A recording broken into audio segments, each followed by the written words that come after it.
Out of the 16 days in jail, I spent 10 days in solitary confinement for singing too loud. We used to sing daily because it was a way of communicating to the other members in different cell blocks what had happened that day. Do you remember them? I'll sing, one that was very popular. Oh, freedom, oh, freedom, oh, freedom over me, over me. And before I be a slave, I'll be buried in my grave and go home to my Lord and be free.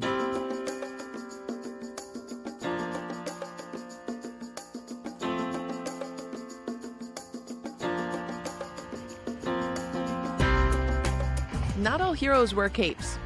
Some fight in uniform. Others carry signs of protest. And this is very nice. Charles Person has done it all. In 1961, Charles became the youngest member of the Freedom Riders, an interracial group of civil rights activists who bravely rode buses through the Jim Crow South to demand desegregation. At just 18 years old, it was a trip that nearly cost him his life. His journey from civil rights icon to Vietnam veteran begins in Atlanta, Georgia, a starkly different Atlanta than the one we know today. Atlanta in the 50s and 60s was unique in the sense that we had parallel communities. In the black community, you had everything you had in the larger community except on a smaller scale. What did that teach you about what it meant to be a young black man in this society? Everywhere you went, there were signs that told you what you could do and what you could not do. And it was frustrating because if you had to potty and you're on the second floor and your restroom was on the first floor, you had to make sure you got to the right area. But those were the rules, and you learned to play by the rules most of the time. Would you say that Charles Person, as a young man, was a rule follower or a rule breaker? Well, I was a good kid. I didn't get into trouble too much. But there were things that bothered me, but I complied mostly until I got to be a senior in high school. Then I got to be somewhat of a rebel. A rebel for a cause. Motivated by rejection from Georgia Tech simply because he was black, Charles enrolled at Morehouse, where he tapped into the power of nonviolent activism. His first protest started as a sit-in against segregated lunch counters and ended in a jail cell. What did you learn during that jail sentence? I learned to live with myself under those circumstances, and I developed a certain strength to go along with it. And also doing some of the things that we did, some of the actions we took when we probably didn't have to do it, and we did so because we were not afraid. In 1960, interstate public travel wasn't supposed to be segregated. The Supreme Court outlawed it. But whites-only signs still loomed inside bus terminals, waiting rooms, and restrooms in the South. And Charles, a college freshman at the time, boarded a bus to put an end to it. You were 18 years old at the time. Were you fearless when you hopped on that bus? Well, either because of my youth or stupidity or whatever, I had no fear. Even when we were being beaten, I felt no pain. Most of the damage that came to me happened in Birmingham. I was hit in the head with a pipe. So they took me back to the church, and there was a nurse there, and she patched my head up. What was the mood like on that bus? So we didn't communicate or talk when we were together on the bus. We were just passengers. We just wanted to give people the impression that we're just ordinary folks doing ordinary things. This is the height of the civil rights movement in America. Were you aware that you were becoming a part of history? No, I don't think so. We had no idea whether we were going to be successful or not. People had done things before us. You know, blacks in the South had tried other means before, but they just were not successful. So we weren't deluding ourselves to think that, hey, we're going to come out and change the world. But we realized we had to do something. They were successful, not just in integrating public transit, but also inspiring a movement that endures today. In 2021, a new class of freedom riders toured the country in protest of restrictive new voting laws. Still, nothing compares to the violence Charles experienced 60 years ago. I would imagine there are some questions that may still be unanswered for you. about what you saw? Well, we never got any psychological training after the events. And my wife, we were married for about 10 years before she even realized the extent of my participation. It was just something that we just didn't talk about. It was not because I was ashamed, it's just that how do you bring it up in conversation? I think everyone who knows me knows that I have a standing invitation that if there are any Klansmen living who are involved in that, I'd gladly sit down and have a cup of coffee. What would you say to those KKK members or the men in Birmingham who beat you? Well, first thing I would like to know is what did you do with the rest of your life? What was their life like? And I would explain to them the things that I went through, raising a family, buying a home, all those kinds of things that normal folks do. And I just wanted to know how normal was their life after the freedom rides. Do you still experience racism today? I made up my mind a long time ago that I'm not going to accept being a second-class citizen in my own home. The first time I was called an American was not in America. I was in a foreign country, serving our country. Sometimes they don't recognize us as being Americans. We either hyphenated Americans or not Americans at all. Charles, this series is called American Identity, and I'm curious what that term, American Identity, means to you. I have a tremendous love for this country simply because of my ancestors. My dad was a proud soldier, and all the men in the family served honorably. Well, there's so much that I don't know, and I guess it's very hard to trace because in many cases there's no names, just ages and gender.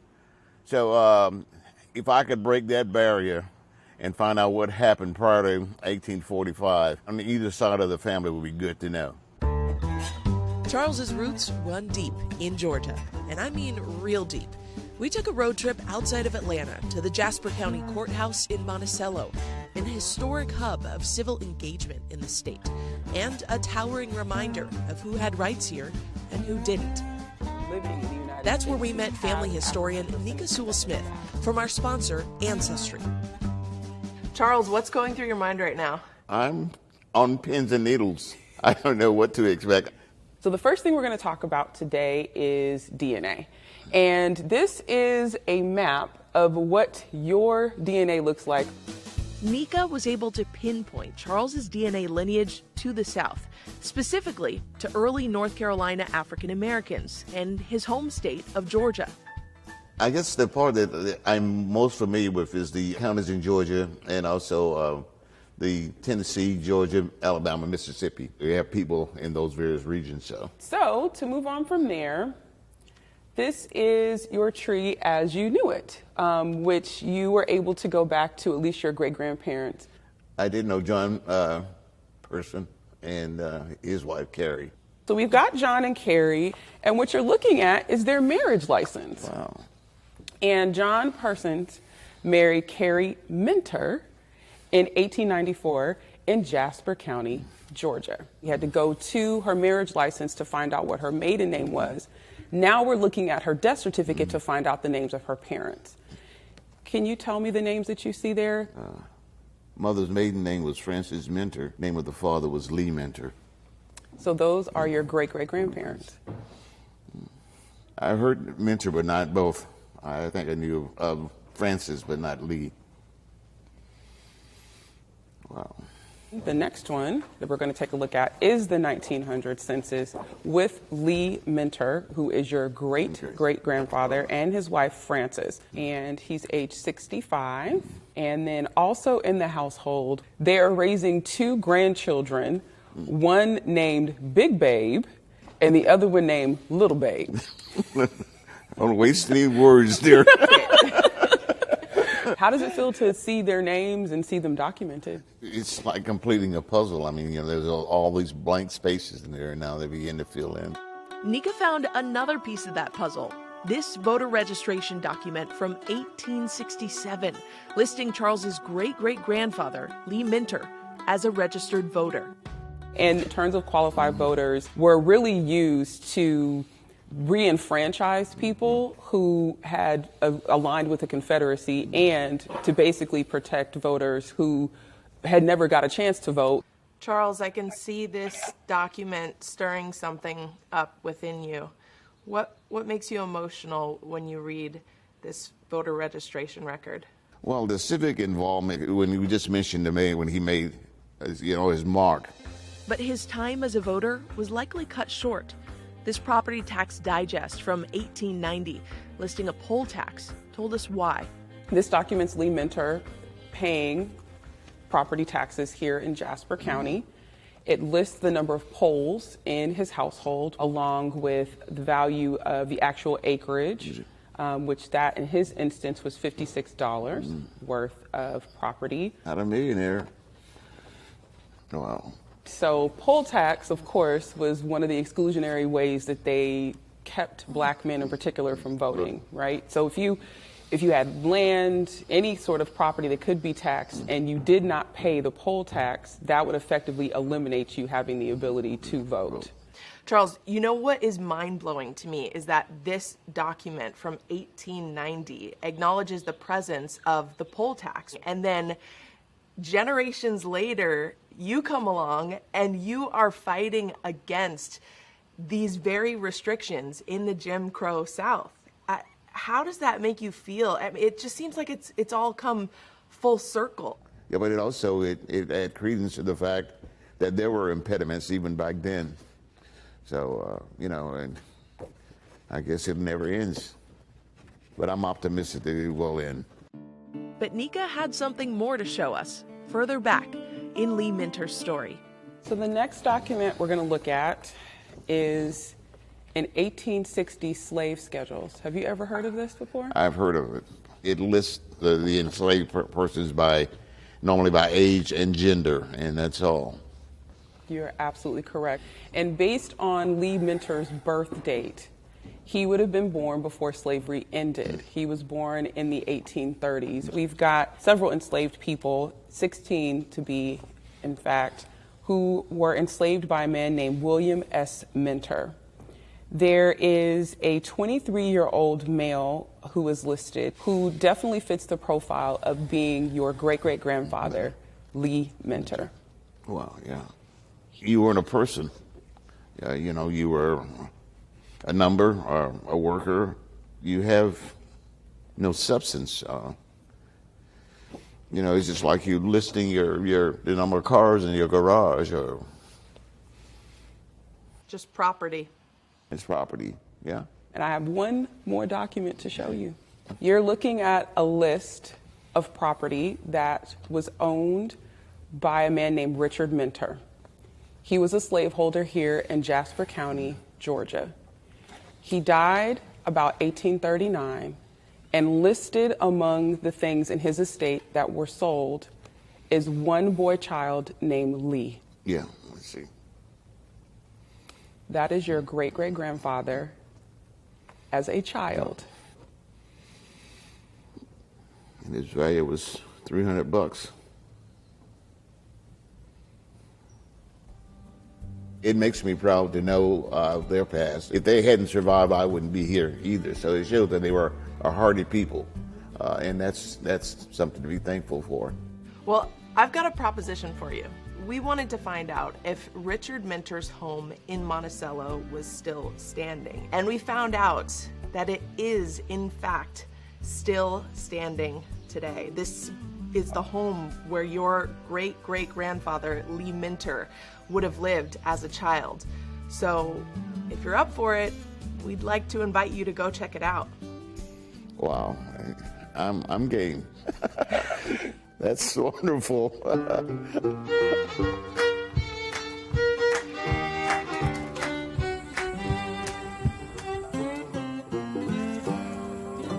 It's amazing it's still standing. Yeah, so it's remarkable. It's hard to fathom that far back and to see something that even standing that he may have encountered, or the grounds that he walked on along with the others. It just completes another part of the puzzle. I think the young people need to know this story. I think now it will open a lot of eyes, and also generate a lot of pride, because they did do some things that were remarkable for the time. It's a beginning for me, a new beginning.